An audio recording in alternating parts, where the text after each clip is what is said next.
In September 1979 in Wisconsin, I would, at the time, Native American people invited me to a farm 60 miles north of Milwaukee, Wisconsin. One of them had purchased an old farmhouse and they wanted to bless the land. So at the time that this happened, I was assistant director of an urban Indian agency. I was working part-time as a hypnotherapist, and I had been lecturing at the Medical College of Wisconsin. So I was ill-prepared for what was about to happen to me. The First Nations people were sitting around discussing the property and so on, and I was there, and I decided to wander off on my own. And when I did, a voice said to me, I am a Sasquatch man, and I am here watching you. I've been watching you for many years now. And I looked around, I didn't see anything, and I was stunned by this, and I thought I was just hearing things.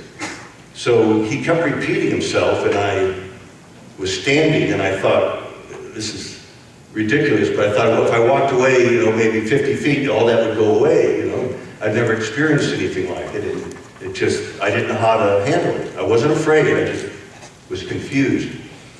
So all of a sudden, this sophisticated voice said, I am a star person. I also been watching you for many years, longer than you know or understand right now. I do understand now, but at the time I didn't. And I said, I wonder where he is. And I'm looking around like this, and every time I thought something, he would answer me, and in my mind. And he said, right now, he said, I'm invisible and I'm above you in a UFO, as you people call it. And so I, again, didn't know how to handle it. And I thought, well, I'm going to go back to where all the Indians are sitting around so I can, maybe all this will go away. And when I kind of slowly snuck in and sat down, and there were 6 people there, one of them pointed and said to the head of house that just purchased the land, well, you should build your sweat lodge over there. That's an excellent place. And he said, no, I will not build it there. And then the medicine man spoke up and said, no, I think it's an excellent place. You should build your sweat lodge there. And once again, the head of house said, no, I will not build it there. The star people have been landing their spaceships there, and I don't want to disrupt their activity. So I stood up and headed for the house on my own, and I had to sit and think this thing through. And so I was sitting at a picnic table there outside, and soon after I left, they came behind me, and the head of house came up to me and said, he said, animals are attracted to you. I looked at him and said, what do you mean? He said, my best friend can't get near my guard dog, and you were hugging him early on. He said, I've never seen that. And then he looked at me and said, and Sasquatch is also attracted to you. So I knew something was happening on the property, and I got permission and started to camp out there and interact with them more.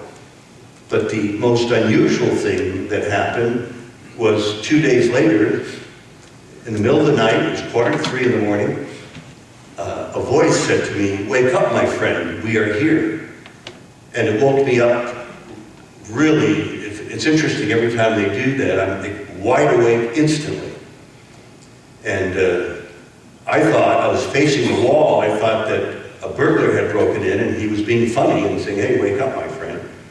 But I could feel this energy behind me. And when I turned around, there were 2 Sasquatch standing there in the form of living apparitions. So I could see every movement of their pupils and their eyes, the wrinkles on their face. If they moved or smiled, I could see the wrinkles.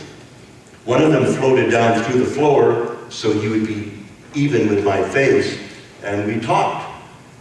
And they started to visit me periodically that way, in which they've done over the years well over 1,000 times, coming to me and talking to me. Sometime in a car, sometime on a plane. It doesn't make any difference. I could be talking to someone that I met at a store, and they'd be there interdimensionally and saying, you should help this person. They have this problem, and I know that you can help them.